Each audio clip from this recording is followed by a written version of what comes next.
Good morning dear students. आज हम discuss करेंगे बिजनेस लॉ का चैप्टर नंबर 3, जिसका टाइटल है valid contract and it's elements, वैध अनुबंध एवं उसके लक्षण। इससे पहले वाले चैप्टर में जब हमने कॉन्ट्रैक्ट एक्ट को शुरू किया तो उसमें आपको बताया गया कि कुछ बेसिक टर्म्स हैं जिसका मीनिंग आपको बिल्कुल क्लियर होना चाहिए। जो टर्म्स थी वो ऑफ़र थी, वो एक्सेप्टेंस थी, उसमें हमने डिस्कस किया प्रोमाइज़र, प्रोमाइजी, एग्रीमेंट, कॉन्ट्रैक्ट। अब इन्हीं सारी टर्म्स के बेस पे ये सारे का सारा चैप्टर्स चलेगा। जब हम कॉन्ट्रैक्ट एक्ट के इस चैप्टर की बात करते हैं तो इसमें हम सबसे पहले डिस्कस करेंगे कि कॉन्ट्रैक्ट का मीनिंग क्या होता है। बिजनेस वर्ल्ड में जो सबसे स्ट्रॉन्ग फाउंडेशन होती है वो है कॉन्ट्रैक्ट एक्ट। कॉन्ट्रैक्ट का बड़ा सीधा सा मतलब है कि जब हम किसी भी बिजनेस में कोई भी एग्रीमेंट करते हैं और उस एग्रीमेंट की वजह से दोनों पार्टीज़ के बीच में लीगल ऑब्लिगेशन क्रिएट होती हैं, जिसकी वजह से उनके राइट्स क्रिएट होते हैं, उनकी लायबिलिटी जनरेट होती हैं, उनकी रिस्पॉन्सिबिलिटी जनरेट होती हैं, जो उन्हें हर हाल में पूरी करनी ही करनी होती हैं, उसे कॉन्ट्रैक्ट कहा जाता है। या आम बोलचाल की भाषा में कॉन्ट्रैक्ट का मतलब दो या दो से ज़्यादा लोगों के बीच में किया गया एक ऐसा एग्रीमेंट जिस एग्रीमेंट की वजह से वो किसी काम को करने या ना करने के लिए एग्री करते हैं, और वो दोनों इस बात को उसी समय से जानते हैं कि ये एक लीगल सिचुएशन है जिसकी वजह से दोनों में से कोई भी बैकअप नहीं कर सकता। अगर वो बैकअप करेगा यानी कि अपना प्रॉमिस पूरा नहीं करेगा तो उसे लीगल कॉन्सिक्वेंसेस का सामना करना पड़ेगा। तो कॉन्ट्रैक्ट का मतलब एक ऐसा एग्रीमेंट जिसके अंदर दो पक्षकार, जिसको हमने प्रोमाइजर और प्रोमाइजी कहा था, किसी काम को करने या ना करने के लिए इकट्ठा एग्री होते हैं और उसको सही तरह से निभाने की कोशिश करते हैं। इसमें लीगल रिस्पॉन्सिबिलिटीज़ की बात होती है, राइट्स की बात होती है, लीगल ऑब्लिगेशंस की बात होती है। कॉन्ट्रैक्ट को बहुत सारे एक्सपर्ट्स ने अलग अलग वर्ड्स में एक्सप्लेन किया गया है। हम इनमें से सिर्फ कुछ डेफिनेशन को यहाँ मेंशन करते हैं। हम एक डेफिनेशन ले सकते हैं जस्टिस सेलमेंट। जस्टिस सेलमेंट ने कॉन्ट्रैक्ट को डिफाइन किया, एक contract is an agreement creating and defining obligations between the parties. दो लोग जो इसमें प्रोमाइजर और प्रोमाइजी होते हैं। कॉन्ट्रैक्ट क्या करता है, वो उन दोनों लोगों के बीच में जो एग्रीमेंट हुआ है उसकी वजह से वो उनके बीच में लीगल ऑब्लिगेशन यानी कि लीगल राइट्स, ड्यूटीज और रिस्पॉन्सिबिलिटी पैदा करता है, जो उन्हें हर हाल में पूरी करनी होती हैं। एक डेफिनेशन हम यहाँ पर मेंशन कर सकते हैं, that is given by Blackstone. Blackstone ने इन्हें डिफाइन किया है इस तरह से, एक contract is an agreement, again एक contract is an agreement upon a sufficient consideration to do और not to do a particular thing. Contract एक ऐसा एग्रीमेंट है जिसमें दो पक्षकार कंसिडरेशन के बदले में किसी काम को करने या ना करने के लिए इकट्ठा होते हैं। फिर इसी तरह से एक डेफिनेशन अगर हम और मेंशन करें तो वो डेफिनेशन है that is given by sir Frederick Pollock. Frederick Pollock ने मेंशन किया, every agreement and promise enforceable at law is a contract. कोई भी एग्रीमेंट या प्रॉमिस जो लॉ से एनफोर्सेबल होता है वो कॉन्ट्रैक्ट होता है। एनफोर्सेबल का मतलब लॉ से लागू करवाया जाना। एक एग्रीमेंट में दो पार्टीज होती हैं, अगर दोनों में से कोई भी अपना प्रॉमिस पूरा नहीं करती तो जो प्रॉमिस पूरा नहीं करती है उस पार्टी के अगेंस्ट दूसरे पक्षकार को, दूसरी पार्टी को कोर्ट में जा कर के अपने प्रॉमिस को पूरा करवाने का अधिकार होता है। इसे एनफोर्सेबिलिटी या एनफोर्सेबल कहा जाता है, जो हमने लास्ट चैप्टर में भी डिस्कस किया था।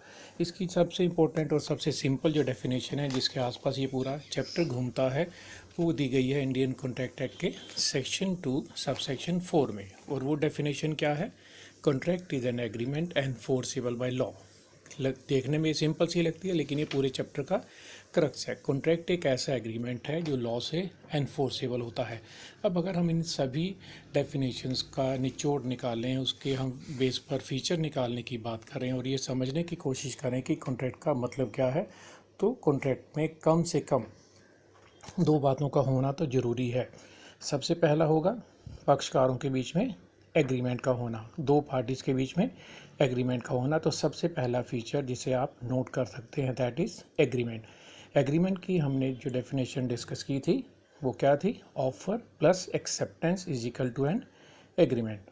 Offer plus acceptance is equal to an agreement. एक पर्सन जब दूसरे पर्सन के सामने कोई ऑफर करता है, दूसरा पर्सन जब उसे एक्सेप्ट कर लेता है तो उन दोनों के बीच में एग्रीमेंट हो जाता है। एक एग्रीमेंट में कम से कम दो पार्टीज होंगी, ऑफर करने वाला, एक्सेप्ट करने वाला।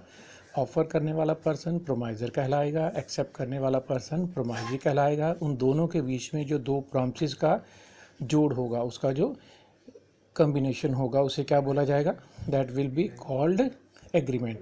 और उस एग्रीमेंट में कम से कम कितनी पार्टीज होगी? अब दो। जैसे हमने लास्ट चैप्टर में भी डिस्कस किया था कि ए ने बी के सामने ऑफर की कि क्या उसकी मोटरसाइकिल बी खरीदेगा 25,000 रुपये में। अगर बी यहाँ पर हाँ कर देता है, ए ऑफ़र करने वाला, बी एक्सेप्ट करने वाला, और उन दोनों के नाम क्या हो गए? प्रोमाइज़र और प्रोमाइजी।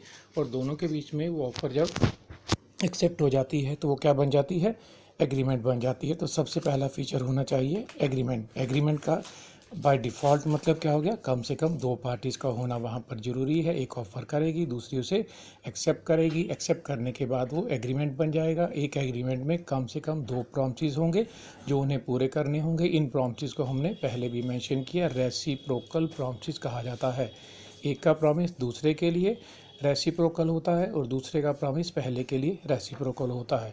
और एक कॉन्ट्रैक्ट के वैलिड होने के लिए उसमें जो दूसरा फीचर होता है वो है लीगल ऑब्लिगेशन। सबसे इम्पोर्टेंट चीज़ जो एक कॉन्ट्रैक्ट को कॉन्ट्रैक्ट बनाती है, जिसकी वजह से एक कॉन्ट्रैक्ट बनता है, वो है लीगल ऑब्लिगेशन, जिससे वैधानिक दायित्व कहा जाता है। वैधानिक दायित्व का मतलब, जैसे हमने इस चैप्टर के शुरू में कहा, कॉन्ट्रैक्ट का मतलब है ऐसा एग्रीमेंट जो दो पार्टीज़ के बीच में लीगल ऑब्लिगेशन क्रिएट करता है। लीगल ऑब्लिगेशन क्रिएट करने का मतलब कि उनमें लीगल रिलेशनशिप होगा, उन्हें पता होगा कि उस एग्रीमेंट के लीगल कॉन्सिक्वेंसेस हैं। फॉर एग्जांपल, अगर आप अपने दोस्त को कहें कि शाम को हम पिक्चर देखने चलते हैं, क्या वो आएगा? और वो हाँ कर देता है, तो ऑफ़र भी होगी, एक्सेप्टेंस भी हो गया, प्रोमाइज़र भी है, प्रोमाइजी भी है, एग्रीमेंट भी हो गया। लेकिन अगर वो शाम को पिक्चर देखने के लिए नहीं आता है तो आप उसके अगेंस्ट कोई लीगल एक्शन नहीं ले सकते हैं, क्योंकि यहाँ आप दोनों के बीच में कोई लीगल रिलेशन इस्टेब्लिश नहीं हुआ था, वो लीगल सिचुएशन नहीं थी। इसी तरह से आप कहीं घूमने का प्रोग्राम बनाते हैं, आप कहीं पिकनिक का प्रोग्राम बनाते हैं, दूसरी पार्टी हाँ कर देती है, आपकी फैमिली हाँ कर देती है, लेकिन वो वहाँ टर्न अप नहीं होते हैं, वहाँ नहीं आते हैं, तो ये सिर्फ एग्रीमेंट है, ये लीगल सिचुएशन क्रिएट नहीं करते हैं। तो किसी भी एग्रीमेंट के कॉन्ट्रैक्ट में कन्वर्ट होने के लिए इसमें जो दूसरा फीचर होना चाहिए वो क्या होना चाहिए? वो होना चाहिए दोनों पार्टीज़ के बीच में लीगल रिलेशन एस्टैब्लिश होने चाहिए। उन्हें पता होना चाहिए कि अगर दोनों में से कोई भी अपना प्रॉमिस पूरा नहीं करेगा तो दूसरी पार्टी को उसके अगेंस्ट कोर्ट में जाने का अधिकार होगा, उसके अगेंस्ट लीगल एक्शन लेने का अधिकार होगा। और वो अगर इस बात को उसी एग्रीमेंट करते समय से ही जानते हैं तो वो कॉन्ट्रैक्ट बनेगा, नहीं तो वो सिर्फ एग्रीमेंट रह जाएगा। तो एग्रीमेंट के कॉन्ट्रैक्ट होने के लिए जो दूसरा फीचर उसमें होना चाहिए वो है लीगल ऑब्लिगेशन, या हम इसे और सिंप्लीफाई कर सकते हैं। एक कॉन्ट्रैक्ट के वैलिड होने के लिए जो फार्मूला होगा वो क्या होगा? Contract will be equal to agreement plus enforceability by law. तो ये जो दो हमने पॉइंट डिस्कस किए, पहला पॉइंट है एग्रीमेंट, पहला पॉइंट क्या है? एग्रीमेंट, और दूसरा पॉइंट है लीगल ऑब्लिगेशन। अगर एक एग्रीमेंट में ये दोनों चीज़ें होती हैं तो वो एग्रीमेंट कॉन्ट्रैक्ट बनेगा, नहीं तो वो कॉन्ट्रैक्ट नहीं बनेगा। लेकिन अभी ये सिर्फ इस चैप्टर की शुरुआत है जहां हमने कॉन्ट्रैक्ट के मीनिंग को समझने की कोशिश की है। अब इसी पॉइंट को हम और ज़्यादा एक्सप्लोर करते हैं, थोड़ा हम डिटेल में समझने की कोशिश करते हैं। और इस चैप्टर का जो नेक्स्ट एक बड़ा इंपॉर्टेंट पार्ट है वो हम यहाँ कवर करेंगे। वो पार्ट है, एक स्टेटमेंट आपको दी जाती है जिसे आपको एक्सप्लेन करना होता है, वो है all contracts are agreement. Statement is all contracts are agreement but all agreements are not contract. मैं दोबारा से बता रहा हूँ, all contracts are agreement but all agreements are not contract. इसका मतलब सब अनुबंध ठहराव होते हैं परंतु सब ठहराव अनुबंध नहीं होते हैं। अब तक आप एग्रीमेंट की डेफिनेशन समझ चुके हैं, कॉन्ट्रैक्ट की डेफिनेशन आप समझ चुके हैं। अब अगर हम इस स्टेटमेंट को दो हिस्सों में डिवाइड करके समझने की कोशिश करें तो इसमें आपको कोई भी दिक्कत नहीं होगी। पहला हिस्सा है इसका, all contracts are agreement. Agreement का मतलब offer plus acceptance is equal to an agreement. एक पार्टी ने ऑफ़र की, दूसरे ने उसे एक्सेप्ट कर लिया, वो क्या बन गई? एग्रीमेंट बन गई।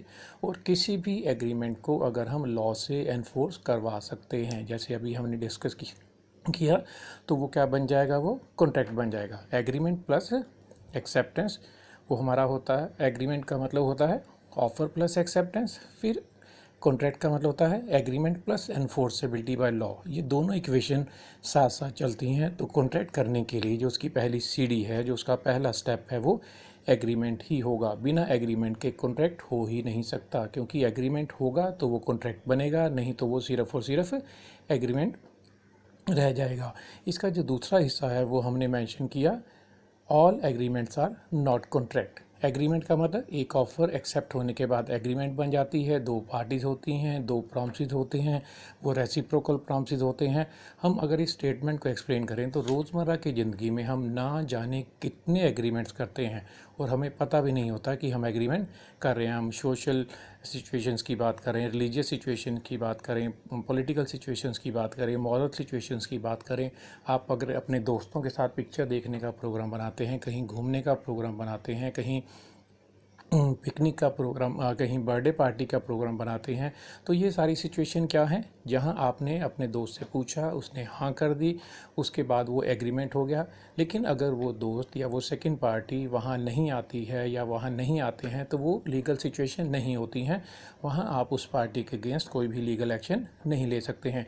इलीगल कामों को करने के लिए किए गए जितने भी एग्रीमेंट हैं, एक पर्सन ने कहा कि मैं दूसरे पर्सन को कहा कि आप थर्ड पार्टी का जाके मर्डर कर दो, मैं आपको उसके बदले में 5 लाख रुपए दे दूंगा, जैसे आप फिल्मों में सुपारी देने वाला काम देखते हैं। वो सिचुएशन क्या है, वो एग्रीमेंट तो है लेकिन वो लीगल सिचुएशन नहीं है, वो लॉ से इन्फोर्सेबल नहीं है। आपने किसी मंदिर में जाकर के कहा कि आप पंडित जी को कि आप 5 लाख उन्हें दान देंगे, और बाद में अगर आप पंडित जी कहते हैं ठीक है दे देना, नहीं देते, तो वो आपके ऊपर लीगल एक्शन नहीं ले सकता, क्योंकि वो लीगल सिचुएशन नहीं है। तो हम रोज़मर्रा की ज़िंदगी में जो इस तरह के एग्रीमेंट्स करते हैं, चाहे वो रिलीजियस हैं, सोशल हैं, पॉलिटिकल हैं, मॉरल हैं, अपनी फैमिली में हम इस तरह के बहुत बार एग्रीमेंट्स करते हैं, तो वो सिर्फ और सिर्फ एग्रीमेंट होते हैं। एग्रीमेंट ज़रूरी नहीं है कि वो कॉन्ट्रैक्ट में कन्वर्ट होंगे। हमारे टोटल एग्रीमेंट्स का वो हिस्सा जो लॉ से एनफोर्सेबल होता है वो कॉन्ट्रैक्ट बनता है, नहीं तो सिर्फ और सिर्फ वो एग्रीमेंट रह जाता है। तो हमारा एग्रीमेंट जो है उसका एरिया बहुत वास्ट है, एग्रीमेंट बहुत वास्ट है, उसका जो क्षेत्र है वो बहुत व्यापक है। उनमें से वो हिस्सा जो लीगल है, जो लॉफुल है, जो लॉ से इन्फोर्सेबल है, जिसे कानूनी तरीक़ों से पूरा करवाया जा सकता है, जिसमें हमें दूसरी पार्टी के अगेंस्ट लीगल राइट्स मिलते हैं, वो कॉन्ट्रैक्ट बनेंगे। नहीं तो वो सिर्फ और सिर्फ एग्रीमेंट ही रह जाएंगे, वो पहली सीढ़ी पर रह जाएंगे, अगले स्टेप पर वो नहीं आएंगे।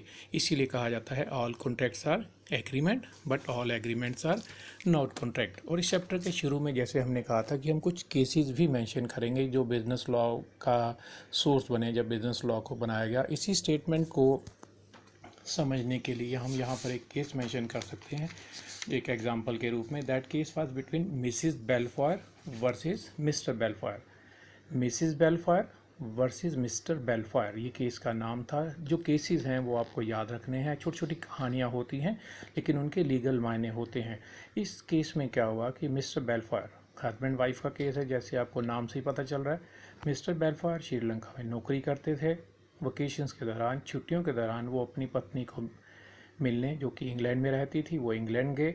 और वहाँ जब उन्हें वापस आना था तो उससे कुछ समय पहले ये तय हुआ कि मिसिस बेलफॉयर को अपने वो साथ लेकर के जाएंगे। लेकिन जिस समय उन्होंने उनको लेकर के जाना था, मिसिस बेलफॉयर बीमार हो गई और वो उनके साथ नहीं जा सकी। मिस्टर बेलफॉयर ने, हस्बैंड ने मिसिस बेलफॉयर को, वाइफ को ये प्रॉमिस किया कि जब तक वो उन्हें लेकर के नहीं जाते तब तक वो उन्हें 30 पाउंड हर महीने खर्चे के रूप में भेजते रहेंगे।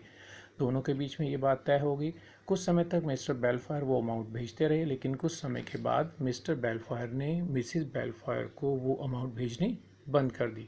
मिसिस बेलफॉयर ने, वाइफ ने, हस्बैंड पर कोर्ट में केस किया कि मिस्टर बेलफॉयर अपना प्रॉमिस पूरा नहीं कर रहे हैं, हमारे बीच में ये तय हुआ था कि वो मुझे हर महीने इतनी स्पेसिफिक अमाउंट भेजते रहेंगे।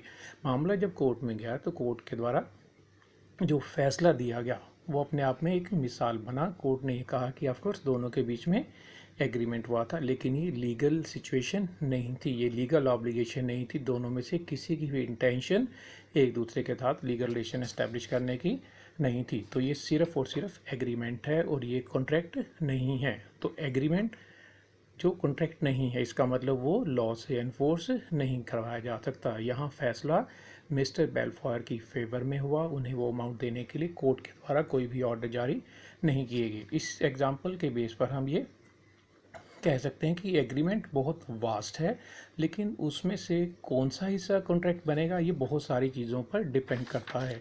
इसके दो पॉइंट हमने अभी इससे पहले वाले हिस्से में डिस्कस किए थे कि एग्रीमेंट का होना ज़रूरी है, लीगल ऑब्लिगेशन का होना ज़रूरी है। लेकिन इस स्टेटमेंट को जब हम कॉन्क्लूड करते हैं तो हम ये कह सकते हैं कि एग्रीमेंट एक जीन्स है जिनमें से कॉन्ट्रैक्ट निकलते हैं, स्पीसीज़ निकलती हैं, और सारे के सारे एग्रीमेंट कॉन्ट्रैक्ट बनेंगे या नहीं बनेंगे वो सिर्फ एक बात पर डिपेंड नहीं करता, वो बहुत सारी बातों पर डिपेंड करता है। इस चैप्टर के फर्स्ट पार्ट में हम इतना ही डिस्कस कर रहे हैं। इस चैप्टर के अगले पार्ट में हम डिस्कस करेंगे कि एक कॉन्ट्रैक्ट के वैलिड होने के लिए क्या सिर्फ इतनी बातों से काम चल जाएगा या उसमें और भी कुछ होना चाहिए। वो पॉइंट हम इसके अभी